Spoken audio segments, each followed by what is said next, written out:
L'appareil cardiovasculaire assure le transport du sang riche en dioxygène et en nutriments à travers tout le corps humain pour en alimenter les organes et les débarrasser de leurs déchets. Il se compose de 3 grands types de vaisseaux sanguins qui forment un système clos. Les artères, les veines et les capillaires. Ces 3 types de vaisseaux composent un ensemble de 100 000 km de long à travers tout le corps.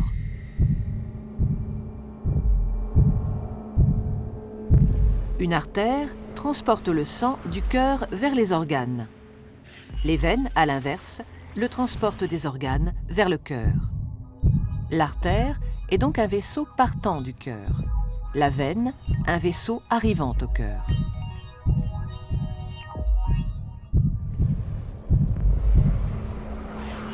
Tous les organes sont richement irrigués, c'est-à-dire qu'une multitude de petits vaisseaux sanguins les parcourent. Ce sont les capillaires.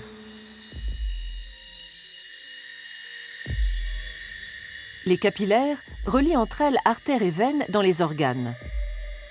C'est donc au niveau de ces vaisseaux très fins que les échanges se font entre le sang qui apporte nutriments et dioxygène et les organes qui se débarrassent du dioxyde de carbone et des autres déchets. Plus un organe est actif, plus l'apport de sang et les échanges sont importants.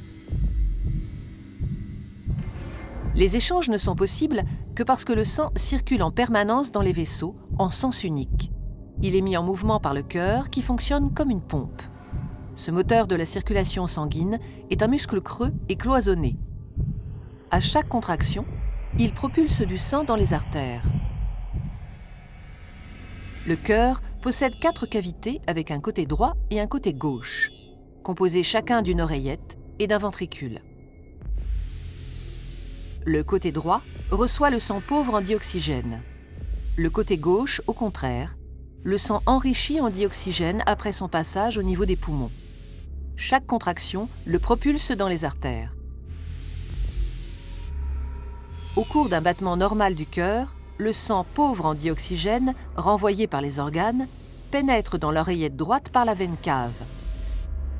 La contraction de l'oreillette droite le fait passer dans le ventricule droit, qui, en se rétractant à son tour, l'expédie dans les poumons par l'artère pulmonaire. Après son passage dans les capillaires des alvéoles pulmonaires, le sang est enrichi en dioxygène et débarrassé de son dioxyde de carbone. Il revient alors dans l'oreillette gauche par les veines pulmonaires. La contraction de l'oreillette gauche le pousse dans le ventricule gauche, qui le propulse lui-même dans l'aorte pour être distribué dans les artères de l'ensemble du corps. Et ce cycle, vital pour l'organisme et l'être humain, se répète à l'infini.